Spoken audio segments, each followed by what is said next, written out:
Video ini saya rekam pada tanggal 11 September tahun 2024. Video ini memiliki dua tujuan. Tujuan pertama adalah menganalisa fundamental saham ANTM Antam, Aneka Tambang Tbk. Dianalisanya menggunakan laporan keuangan kuartal 2 Antam sejak tahun 2020 hingga tahun 2024 ini. Itu tujuan pertama. Tujuan kedua adalah menghitung kisaran harga wajarnya saham Antam ini. Dihitungnya menggunakan proyeksi dividen tahun 2025 nanti. Saat video ini direkam, Antam berada di harga Rp1.320. Nah, di luar saham Antam ini, saya punya dua penawaran khusus untuk Anda, yaitu saya punya bocoran saham-saham Layak Invest, berstatus Layak Invest karena memenuhi dua kriteria utama, yaitu secara fundamental mewah dan secara valuasi harganya masih murah. Link akses bocoran saham Layak Investnya saya taruh di kolom deskripsi video ini. Itu penawaran pertamanya. Penawaran kedua, template Excel yang saya gunakan atau Excel yang nanti saya gunakan itu templatenya saya jual dengan nama Snet. Mungkin Anda ingin nih bisa analisis fundamental secara mandiri atau ingin bisa menghitung kisaran harga wajar dan harga pucuk sebuah saham secara mandiri. Anda perlu banget tuh memiliki Snetnya. Link info dan pembelian Snetnya saya taruh juga di kolom deskripsi video ini. Jadi, Anda mau ambil penawaran pertama ataupun penawaran kedua, sama-sama menuju link yang ada di kolom deskripsi video ini. Oke, kita langsung masuk ke Snetnya saham Antam. Untuk komposisi yang beredar di masyarakat, itu mencapai 35%. Ini angka yang sangat ideal untuk sebuah saham, karena nggak terlalu kecil dan nggak terlalu besar untuk komposisi saham yang beredar di masyarakatnya. Sedangkan hutangnya mencapai 31,96%. Atau dengan kata lain, jika dilihat dari dua hal ini, secara profil perusahaan, Antam masih cukup aman untuk diinvestasikan. Jika hanya kita lihat dari profil perusahaannya. Bagaimana kalau kita lihat dari laporan keuangannya? Oke, kita masuk ke ekuitasnya. Untuk ekuitasnya Antam, bisa dikatakan ekuitasnya sangat bagus. Kenapa? Karena setiap tahun di kuartal 2-nya selalu terjadi kenaikan. Naik 10%, 8%, 10% lagi, dan tahun ini naik 23%. Kemudian, untuk ekuitas dari kuartal 2 ke kuartal 4-nya, terjadi kenaikan juga. Naik 5%, terus tahun 2021 naik 5% lagi, 2022 naik 10% dari kuartal 2 ke kuartal 4, tahun 2023 dari kuartal 2 ke kuartal 4-nya naik 29%. Oke, cara ekuitas ini bagus nih. Terus gimana dengan labanya? Labanya juga selalu terjadi kenaikan. Sayangnya di kuartal 2 2024 ini, dia terjadi penurunan laba, turun 18%. Oke, sekarang turun, ya kan? 18%. Tapi, jika dilihat dari jumlah labanya, ini masih merupakan jumlah laba terbesar kedua dibandingkan 5 tahun terakhir. Yang pertama yaitu tahun 2023. Maka dari sini dapat disimpulkan kalau secara fundamental, Antam tergolong fundamentalnya mewah. Dan Antam tergolong fundamentalnya masih cukup bagus. Kenapa? Walaupun terjadi penurunan 18% untuk labanya di tahun ini, tapi labanya masih menduduki peringkat kedua laba terbesar dibandingkan 5 tahun terakhir di kuartal 2-nya. Nah, sebelum kita masuk ke pembahasan hitungan harga wajar dan harga pucuknya saham Antam ini, mumpung Anda masih menonton video ini sampai detik ini juga, saya minta tolong kepada Anda untuk klik tombol like dan subscribe di video ini. Tenang aja, jika di akhir video, Anda merasa nih, video analisa kami tentang Antam ini kurang bermanfaat untuk Anda bisa cabut lagi like dan subscribe-nya. Tapi untuk saat ini, saya minta tolong untuk klik tombol like dan subscribe-nya di video ini.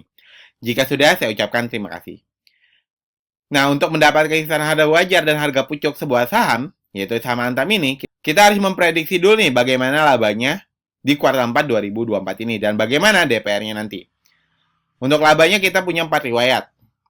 Riwayat tahun 2020 saya anggap tidak bisa dipakai karena kenaikan terlalu besar. Ya, kalau kita gunakan ini, kemungkinan besar akan meleset. Jadi kita hanya 60%, 150%, 63%. Nah, yang mana yang kita gunakan? Seandainya kita gunakan di 63%, berarti ini angka paling pesimis. Karena 63 tuh nggak terlalu jauh ya, kita ambil yang 63 aja. Ini angka yang paling pesimis. Kita coba dulu menggunakan angka pesimis.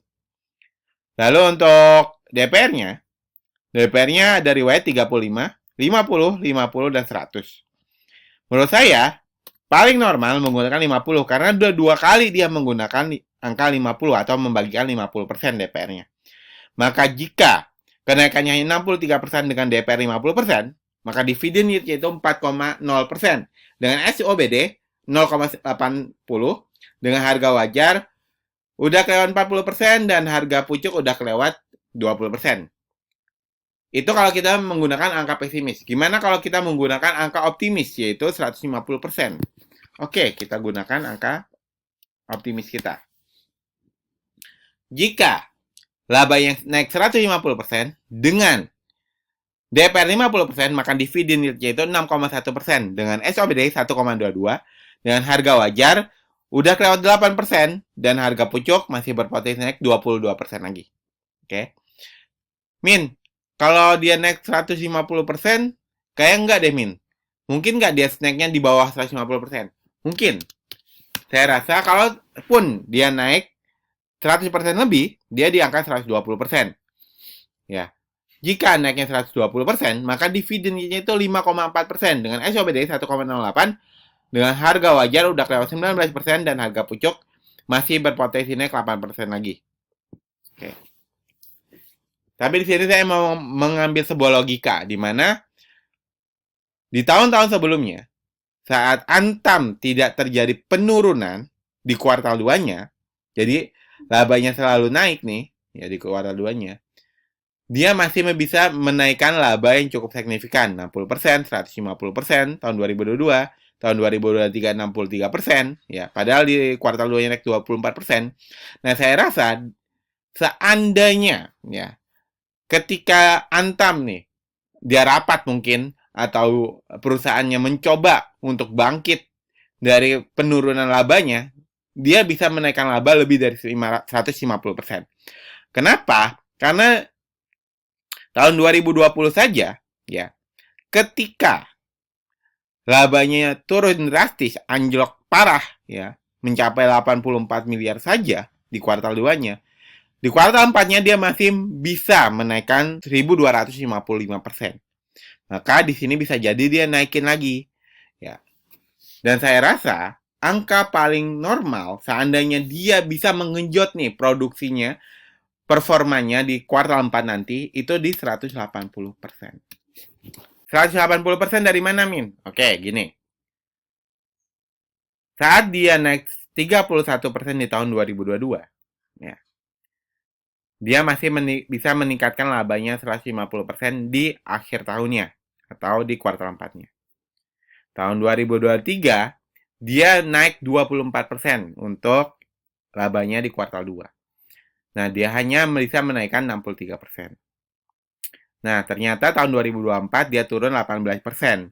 Di mana hal ini sama dengan tahun 2020 di mana dia laba yang turun di kuartal 2, tapi dia menggenjot labanya. Maka saya ambil angka yang cukup aman, yaitu di bawah 200%. Karena belum ada nih riwayat 200%. Tapi nggak 150%. Saya tambahkan 30%, atau saya tambahkan 1/5 dari 150%, yaitu 30%. Maka dapatlah angka 180%. Ini angka yang saya hitung saja, yang saya sudah hitung menurut beberapa riwayatnya di tahun-tahun sebelumnya. Maka jika kenaikan 180% dengan DPR 50%, maka dividen yieldnya itu 6,8% dengan SOBD 1,37, dengan harga wajar masih berpotensi naik 3%, dan harga pucuk masih berpotensi naik 37% lagi. Min, dari tadi ngutak-atiknya laba aja. Gimana kalau kita utak-atik di bagian DPR? Oke, seandainya DPR-nya karena dia di sini turun, terus dia mau membagikan DPR lebih dari 50%, menurut saya dia membagikan di angka 60%. Paling amannya. Ya, paling amannya dia bagi di angka 60%. Maka jika DPR-nya 60%, dividen yield itu 8,2%. Ini udah tinggi banget loh. Terus saat SOBD 1,37, harga wajar masih berpotensi naik 23% lagi, dan harga pucuk masih berpotensi naik 64% lagi. Terus Mimin yang mana? Kalau saya lebih cenderung menggunakan angka 150% dengan DPR 50%. Maka dari sini dapat disimpulkan kalau Antam ini saat ini masih di kisaran harga wajarnya. Nah, buat Anda yang ingin dianaliskan juga bagaimana fundamental sebuah saham, dihitungkan gimana harga wajar dan harga pucuk sebuah saham, silakan tulis kode sahamnya di kolom komentar. Saya berikan waktu 5 detik untuk Anda tulis kode sahamnya di kolom komentar. Analisa fundamental saham Anda mudah. Hitung harga wajar dan harga pucuknya juga sudah. Sekarang izinkan saya untuk memberikan dua penawaran untuk Anda. Yang pertama yaitu template Excel yang saya buat ini, yang saya gunakan untuk menganalisa saham Antam ini, saya jual dengan nama SNET, singkatan dari saham nyantai Excel template. Mungkin Anda tertarik untuk memilikinya, silakan Anda menuju link yang ada di kolom deskripsi video ini. Kenapa harus punya template Excel? Kenapa harus punya SNET? Karena kalau Anda punya SNET, Anda akan mendapatkan dua manfaat. Manfaat pertama, Anda bisa menghitung kisaran harga wajar dan harga pucuk sebuah saham secara mandiri seperti langkah-langkahnya yang Anda lihat di video ini. Itu manfaat pertama. Manfaat kedua, Anda tidak gampang FOMO dan Anda tidak gampang ketakutan. Ketika apa? Ketika melihat harga saham tiba-tiba ARA, tiba-tiba ARB. Karena Anda tahu kisaran harga wajar dan harga pucuknya. Sehingga keputusan Anda selanjutnya akan lebih rasional. Dan ketika Anda mengambil keputusan rasional, Anda bisa terhindar dari keputusan salah yang membuat Anda mengalami floating loss atau loss yang nggak perlu. Link info dan pembelian SNET ini saya taruh di kolom deskripsi video ini.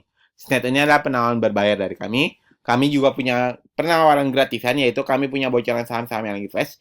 Bersatilah invest karena memenuhi dua kriteria utama, yaitu cara fundamental mewah dan cara valuasi harganya masih murah. Link akses bocoran saham yang lagi investnya saya taruh juga di kolom deskripsi video ini. Jadi Anda mau ambil penawaran berbayar ataupun penawaran gratisan, sama-sama menuju link yang ada di kolom deskripsi video ini. Semoga bermanfaat dan membantu Anda dalam berinvestasi. Kita ketemu lagi di video selanjutnya.